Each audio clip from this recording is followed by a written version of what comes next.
Bonjour à toutes et à tous et bienvenue dans ce nouveau numéro du JT des Bleus.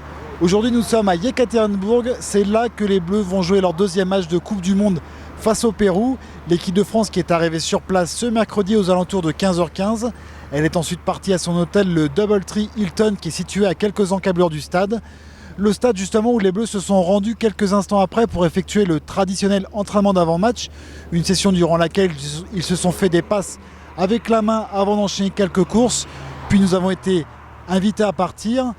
Mais avant cela, nous avons eu le droit aux conférences de presse de Didier Deschamps et d'Hugo Lloris. Ces deux conférences de presse nous ont donc apporté divers enseignements. Le premier, c'est la mise en garde d'Hugo Lloris et de Didier Deschamps sur l'équipe de France.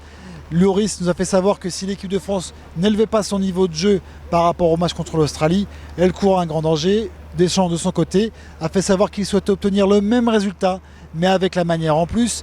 Enfin, le sélectionneur est revenu sur 2 points. Le premier, c'est le Pérou, une équipe qu'il craint énormément puisqu'il a rappelé qu'avant le revers face au Danemark, le Pérou restait sur un bilan de 10 matchs sans défaite pour un total de 13 buts inscrits et de 3 encaissés. Enfin, il est revenu sur les critiques liées au manque de fraîcheur des Bleus face à l'Australie. Et pour cela, le sélectionneur nous a expliqué qu'il avait eu un retour, notamment celui d'N'Golo Kanté, un joueur qui a l'habitude de fournir beaucoup d'efforts physiques. Et N'Golo Kanté lui a dit justement qu'à la mi-temps, qu'il ne pouvait pas courir, qu'il avait du mal à respirer. Ceci explique cela, notamment le cas d'Antoine Griezmann, que le sélectionneur a décrit comme plus en forme par rapport au match durant lequel il avait les jambes coupées. Et c'est pour ça que l'équipe de France va donc devoir trouver un second souffle demain soir à Yekaterinbourg. Enfin, qui dit veille de match dit compo probable, un 11 qui devrait être tel quel. Lloris dans les cages, ça ne change pas. En face de lui, une défense à 4, pareil, qui reste inchangée. Pavard à droite, Umtiti, Varane dans l'axe et Hernandez à gauche. Enfin, au milieu de terrain, il y a du changement. On s'oriente vers un 4-2-3-1, donc avec un milieu à 2, Pogba, Kanté.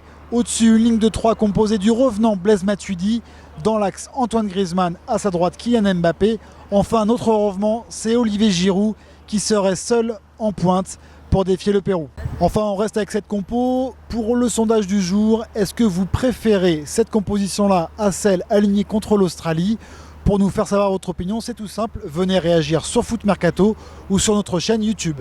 Allez, on enchaîne sur le Pérou, l'adversaire des Bleus. Le Pérou qui affichait il y a quelques temps un optimisme ambiant, une volonté d'en découdre avec les Bleus, en témoigne cette une du Diario Expresso concernant les guerriers péruviens. Mais depuis l'entraînement à huis clos d'hier, c'est un peu la moue côté péruvien. En effet, le sélectionneur Gareca a des incertitudes concernant son 11 au départ.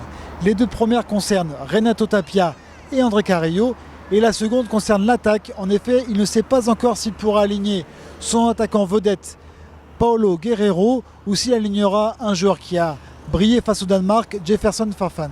Enfin, le sélectionneur péruvien a voulu conjurer le sort. Alors de quelle manière, me direz-vous? Eh bien, les médias péruviens ont révélé que Gareca n'a pas voulu que son équipe s'entraîne habituellement à l'Ekaterinbourg Arena, mais bien dans un stade plus éloigné. Alors la raison elle est toute simple, c'est que Gareca, après le match contre le Danemark, a voulu retirer toutes les mauvaises ondes entourant son équipe. Alors est-ce que sa superstition marchera ou pas? La réponse demain. Allez, on termine avec un focus sur Samuel Umtiti, attendu au tournant après sa grossière faute de main contre l'Australie, une faute de main qui avait provoqué un penalty et l'égalisation des Socceroos. Samuel Umtiti avait préféré en rire sur les réseaux sociaux, provoquant ainsi une petite vague de critiques qui lui reprochait sa faible implication. Alors est-ce que Samuel Umtiti est fébrile pour ce match face au Pérou? Nous avons posé la question à Raphaël Varane en conférence de presse et voici ce que le Madrilène en pense. Non, moi je n'ai pas senti de fébrilité du tout.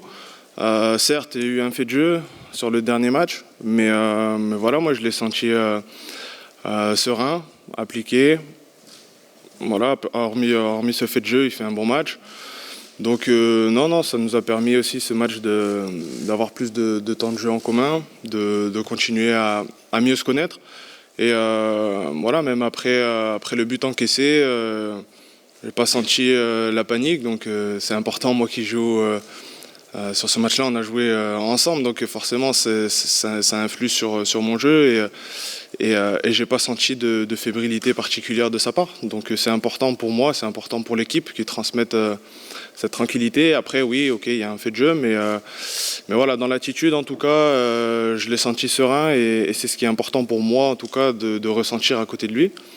Donc il n'y a pas de n'y a pas de consigne particulière ou quoi que ce soit. Je pense qu'il faut essayer tous, de toute façon, d'être à notre meilleur niveau et d'être performants. Voilà, c'est la fin de ce JT. Merci à toutes et à tous de nous avoir suivis. Pour se quitter, des images de l'Ekaterinbourg Arena, un stade atypique avec ses 2 tribunes décalées hautes de 42 mètres. Alors promis, on nous a dit que ça tiendrait, mais il y a de quoi avoir peur au vu des images.